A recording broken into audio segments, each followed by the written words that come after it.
इस कार्यक्रम का भुगतान किया है क्रिप्लो डॉलर मिनिस्ट्री ने।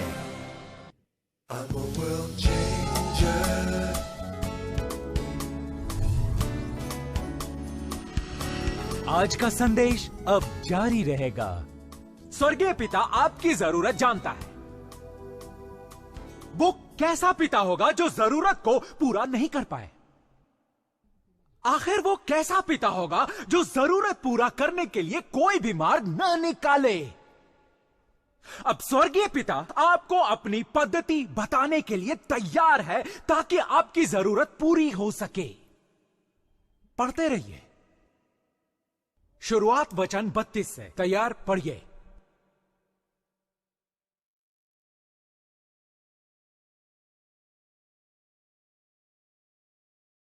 क्योंकि अन्य लोग इन सब वस्तुओं की खोज में रहते हैं और तुम्हारा पिता जानता है कि तुम्हें ये सब वस्तुएं चाहिए। सबसे पहले राज्य और धर्म की खोज करो। प्रमुख सबसे पहले, बोलिए सबसे पहले। अगर आपको जरूरत है तो किसे प्राथमिकता देंगे? क्योंकि अगर आप किसी अन्य वस्तु को राज्य से ज्यादा प्राथमिकता दे रहे हैं तो आप ये दिखा रहे हैं कि आपको उस वस्तु में ज्यादा भरोसा है। और अगर आप किसी वस्तु को प्राथमिकता परमेश्वर के राज्य से ज्यादा दे रहे हैं, फिर यह मत कहिए कि मैंने 3 बार कोशिश की और असफल रहा, लेकिन मैंने प्रार्थना की। वैसी प्रार्थना आपके लिए महत्वहीन है। आपने उसे पहले ही महत्व नहीं दिया। तो समस्या यह है कि जो हम करते हैं वो ये कि हम परमेश्वर को भी इसमें घसीट लेते हैं। शायद वो चीजें जिन्हें मैं महत्व देता हूं, शायद वो वस्तुएं जिन पर मुझे भरोसा है काम नहीं करती, तो परमेश्वर तो साथ है ना। अद्भुत है ना? परमेश्वर सदैव है। परमेश्वर माता पिता के समान है, हमेशा मौजूद रहेगा। मूर्खता करे, पागलपन करे, माता पिता हमेशा है। वही परमेश्वर है, वही माता पिता है और वो हमेशा रहेगा, भले ही हम मूर्खता करें या पागलपन करें। तो आप किसको प्राथमिकता देंगे? कभी आपने इसके लिए समय दिया है कि यह आपकी जरूरत है? चलो परिवार, हम परमेश्वर का वचन पढ़ें। परमेश्वर और उसके राज्य पर विश्वास करें कि जरूरत पूरी हो। या अपने दिमाग में, क्योंकि आपके दिमाग में सबका राज है, ठीक ठाक सोच रहे हैं। 1 मिनट रुकें। 1 मिनट। मैं जानता हूं कि परमेश्वर का राज है, लेकिन असल में है। आपने दिल से व्यक्त किया है कि आपका विश्वास कहां है। आप मानते नहीं है कि परमेश्वर का राज असली है, जैसे कि दुनिया के तरीके। और यही समस्या है। और असली समस्या यह है कि आप चिल्लाते हैं, मैं विश्वास करता हूं। आपके हाव भाव, आपके कर्म आपकी असलियत बता देते हैं।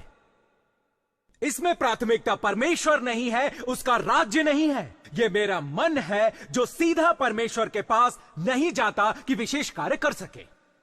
हम चंगा होने से पहले उसकी ओर नहीं देखते। हम दवाई लेते हैं जो हमारे शरीर को थोड़ा और तोड़ देती है, फिर समझ में नहीं आता कि क्या हो रहा है। हम अपनी शादी को बचाने के लिए परमेश्वर को नहीं खोजते। हम थेरेपिस्ट के पास जाते हैं, $150 देते हैं, लेकिन फिर भी कुछ ठीक नहीं होता। राज्य से पहले हमारी प्राथमिकता कुछ और होती है, पर हमें निर्देश है कि परमेश्वर के राज्य और उसके धार्मिकता की खोज करो और ये सारी वस्तुएं जो तुम्हारी जरूरत है मिल जाएंगी। परंतु हम ऐसा नहीं करते। जब सारी बातें विफल हो जाती हैं तो हम उसके राज्य की खोज करते हैं। नहीं, पहले खोज करना बहुत जरूरी भाग है। पहले खोजो, पहले खोजो। क्यों? क्योंकि यह आपके महत्व को बताता है। आप राज्य को कितना महत्व देते हैं? आप परमेश्वर को कितना महत्व देते हैं? क्या आप में कुछ कम हो जाने का अधिक डर है या आगे निकल जाने का अधिक विश्वास है? इसका एक कारण है कि यह ऐसा क्यों है। इसके लिए बातचीत करना ही काफी नहीं है। आपने परमेश्वर के राज्य को 5वें स्थान पर रख दिया और बाकी की चीजों को ऊपर के 4 स्थानों पर रख दिया। और फिर आप कहते हैं कि परमेश्वर ही मेरा स्रोत है। वो इन 4 चीजों के बाद ही आपका स्रोत है। हमें इसे बदलना होगा। इसे पहले खोजो, इसके राज्य को पहले खोजो, इसकी धार्मिकता को पहले खोजो और उन सभी चीजों को जो आपकी जरूरत है। ये सभी चीजें तुम्हें मिलेंगी जब तुम उसे खोजोगे। अब हम बहुत ही रोचक समय में प्रवेश करने वाले हैं। कुछ वस्तुएं आपको चाहिए, आपको कुछ वस्तुओं की जरूरत होगी और आपको परमेश्वर का राज्य चाहिए कि वो वस्तुएं आपको दे। जब ये रास्ता बंद हो गया, वो रास्ता बंद हो गया, जब नए कानून शुरू हो गए, जब ये आया वो चला गया, जब ये नहीं हो रहा तो आपको परमेश्वर का राज्य चाहिए, क्योंकि संघर्ष कर रहे लोगों के लिए सहायता भी कम पड़ जाएगी। और तुम्हें परमेश्वर का राज्य चाहिए, और तुम्हें परमेश्वर के राज्य में संचालन करना अच्छी तरह से सीखना होगा। आमीन। अगर मैं आपकी जगह होता तो अभ्यास शुरू कर देता ताकि सीख सकूं। यहां कोई आपातकालीन स्थिति नहीं है। आप परमेश्वर में विश्वास कीजिए, विश्वास कीजिए, इसके लिए विश्वास कीजिए, उसके लिए, परमेश्वर के राज्य के लिए अभ्यास कीजिए, जिससे वो आपकी जिंदगी में प्राथमिकता बन जाए। अभी यहां बिल्कुल शांति है, इसलिए कि यहां बिल्कुल शांति है। मैं नहीं चाहता आप वहां जाइए, मैं भी उसके लिए तैयार नहीं हूं। मैंने राज्य के बारे में सारी बातें आपसे सुनी। मुझे अपने जूते ठीक करवाने हैं। आपको शायद बुरा लग सकता है, लेकिन मैं वो करना नहीं चाहूंगा। तो ये परिस्थिति है। ये मत कहिए कि राज्य काम नहीं करता जब आप खुद निर्देश पालन नहीं करना चाहते। इसलिए आपको सोच बदलनी होगी।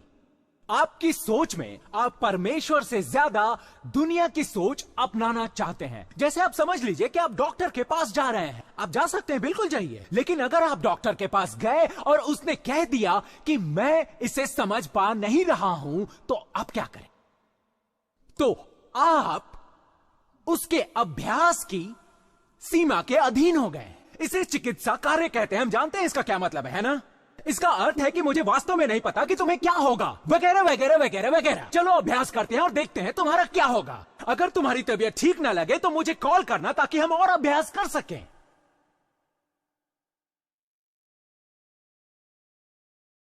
तो आप क्या कर लेंगे अगर डॉक्टर का अभ्यास असफल हो जाए?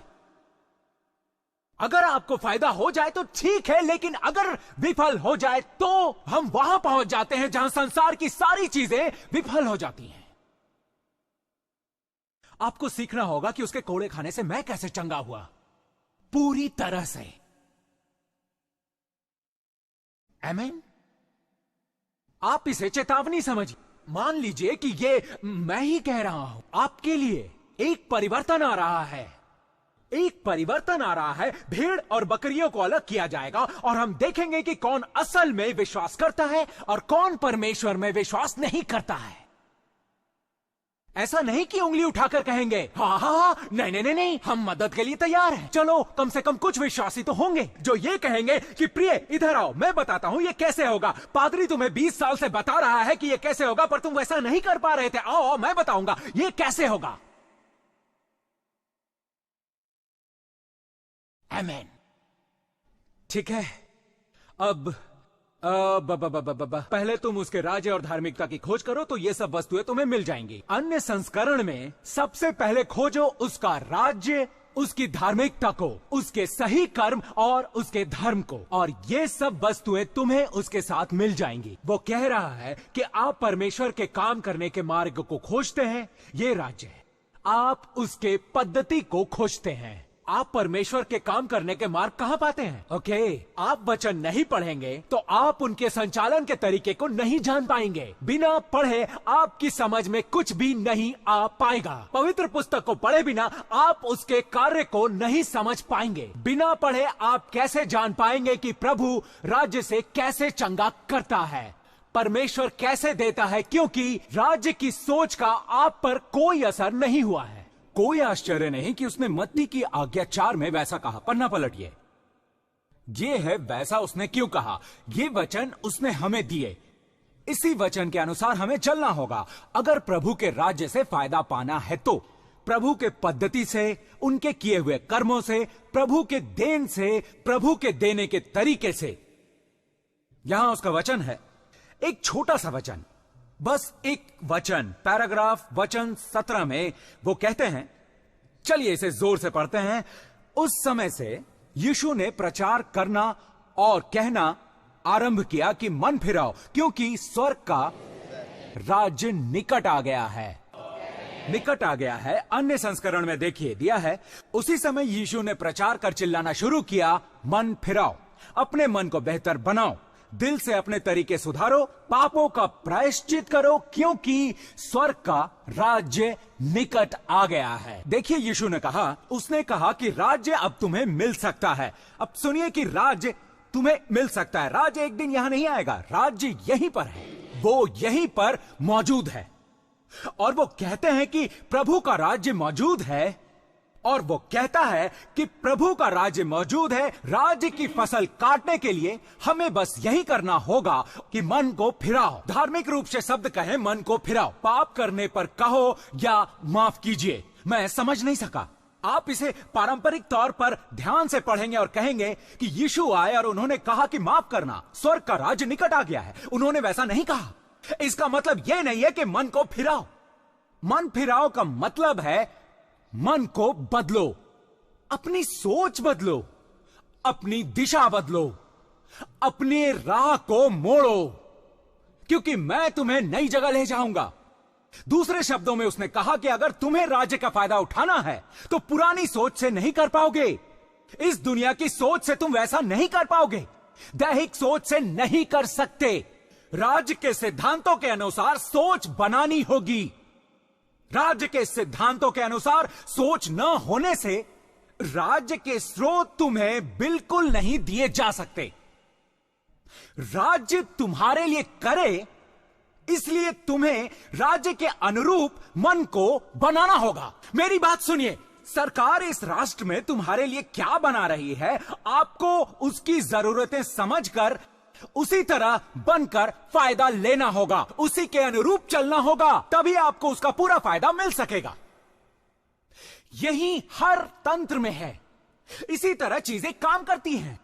उस मंजिल तक पहुंचने के लिए अपने दिमाग को नया बनाना होगा, चाहे उसमें कुछ भी हो। यही होगा उद्देश्य। मुझे वहां पहुंचने के लिए क्या करना होगा, मैं वहां कैसे पहुंचूंगा। वो तुम्हें तंत्र समझाएंगे, वो तुम्हें प्रक्रिया को समझाएंगे। व्यवहार क्रिया विधि को सीखकर वैसे ही संचालन कीजिए और फिर अपना फल पाइए। प्रभु के राज्य में भी वैसा ही होगा। लोग पवित्र पुस्तक पढ़ेंगे, आपको बस इतना ही करना होगा कि परमेश्वर के राज्य में संचालन का एक तरीका है, और यही तरीका है राज्य का एक तरीका है। राज्य की एक प्रक्रिया है, राज्य की एक कार्यविधि है, जिसे एक तंत्र कहते हैं। एक संयोजन, एक साथ मिलकर कुछ पैदा करने के लिए किया गया काम तंत्र है, और आपको इस तंत्र को समझना होगा। तो यीशु ने कहा कि अपना मन फिराओ, अपना तरीका बदलो, नई सोच को लाओ, नई दिशा में जाओ, क्योंकि परमेश्वर के राज्य में तुम्हारी हर जरूरत पूरी होगी। ठीक है, पर हम क्या करते हैं? परमेश्वर का वचन है, मैं पवित्र पुस्तक नहीं पढ़ना चाहता, क्योंकि उसे पढ़ने से कुछ जादुई हो सकता।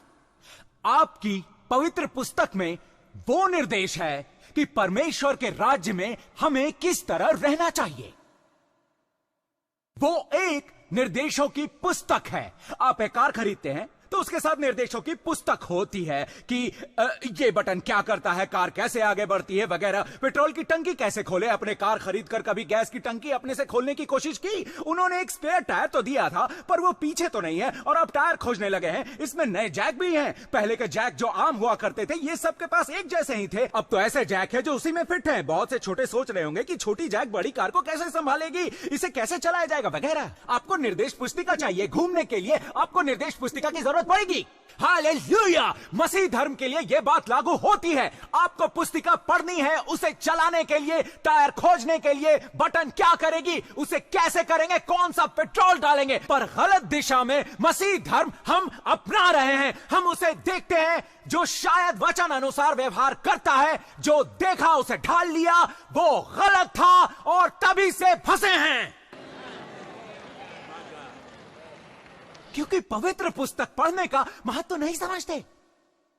अब तक जानने में लगे कि यह है किस लिए। अब तक ये पैसे छिपाने के काम आती है, क्योंकि घर का कोई आदमी उसमें नहीं खोजेगा। पैसा सुरक्षित है क्योंकि कोई उसे अब पढ़ता ही नहीं।